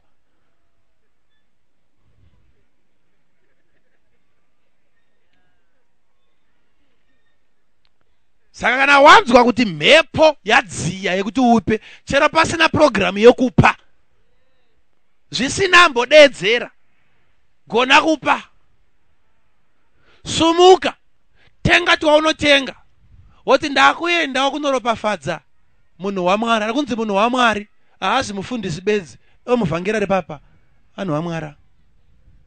Yeah. Kare ukanoronda kare chechi yedu vainzi vafundisi ndo ivava. Muvhangeri aiti kana achiuya muguta kwaiuya nengoro nezvikochikari. Kunzi kwauya muvhangeri achinzi mufundisi. Ende vaine nyasha dzakawanda futi kupfuura dzimwe dzatanadzo vafundisi vamazuva. Yeah. Chitakaropafadza mwana so. Mwana aropafadzika. Namazuva ano yango amai naba vauya.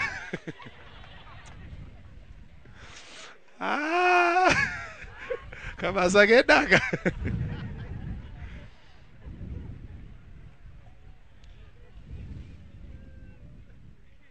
Isumudza maoko ako.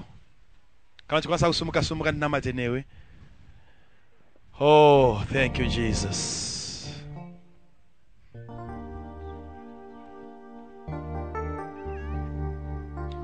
Oh, thank you Holy Ghost. Seed time and the harvest time shall never cease. Mwari chibatsirai vanhu venyu masikati ano vabve muupenyu hwekushoterwa nokupererwa. Handivasiye vachitambura nokusaziva yamakandituma panzvimbo ino. Handina chamunondiudza Mwari chandinosiya. Makadaro mukati nyika ichakuvengai nokuda kwezvokwadi iyoyi. Hatitsvaki shamwari, tinotsvaka kufadza Mwari wedu.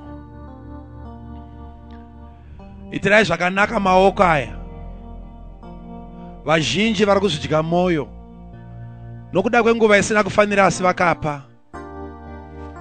Vamwe vakapa mbeu dzinokosha vakakanda maparera pamberi penguruve, dzikatsika dzikazovakuvadza. Chitibatsirai Baba masikati ano, tipiwe mweya wokunzwisisa. Uye ndinonamatira midziyo mizhinji yakabuda muupenyu hwavanhu ava. Mwari yenyu munoregedza kurangarira nguva yekusaziva. Ndinovakumbirira zvino Baba kuti zvinhu izvozvo hazvina kumborova. Ngazvirondwe nesimba renyu. Ndinozvidiridza nomvura yemweya mutsvene. Zviri kwazviri ikoko, nguva yekuora kwazvo ngaichipfuura. Nguva yekufa kwembeu ngaichipfuura. Ndakunamata zvino Mwari kuti ngaichidzorwa kuva penyu. Iye akamboidyara ngaachidzorerwa mufaro wake. Muzita raIshe wedu Jesu. Nguva dzose vana venyu pavachatambanudza maoko, ngavaone kubwinya kwenyu pamusoro peupenyu hwavo. Nevana vavo varopafadzwe, nehama dzavo dzikomborerwe. Muzita raIshe wedu Jesu. Amen. Ipa Jesu chipo chakaombera. Ngatiredu nzvimbo dzedu.